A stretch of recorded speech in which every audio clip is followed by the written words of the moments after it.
All right, let's begin from the studio. Let me begin with Professor Ken Ife.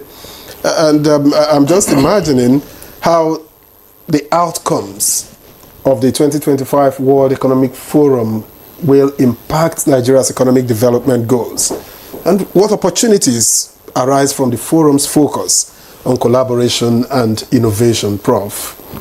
Quite a lot, actually, and we are very well represented. We have so many ministers there that tie into various aspects of the agenda of the World Conference. But I think there were two reports that underpinned the Davos. One was a global report that looked at the global macroeconomic forecast looking forward to 2025. And they looked at the fiscal to say what the directions were going to be. Obviously, they were looking at loose fiscal, and then obviously starting from America and UK, but ending with Sub-Saharan Africa. They looked at inflation, thinking it would trend down, starting from US and EU, and then ending with South Africa, SSA. So we are at the bottom part of those two. They also looked at early other macroeconomic variables.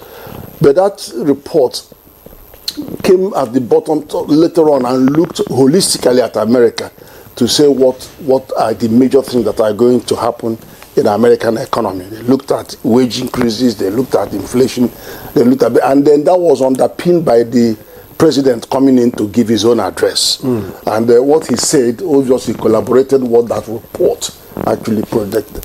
Then there's a second report which is by Oxfam that looked at the possibility that 5 new trillionaires will come out earlier than was expected.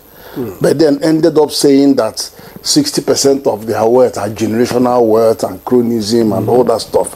And quite significantly, that same report was transposed to Nigerian own version of their report, looking at the 4 billionaires in Nigeria, Dangote, and they looked at them and then concluded along the same line, which I didn't quite accept. So by and large, this is the trust of the. Then we have ministers that actually brought something that made us feel like, well, you had Okonjo-Iweala, obviously not a minister, but she actually talked a lot more on global cooperation from trade perspective.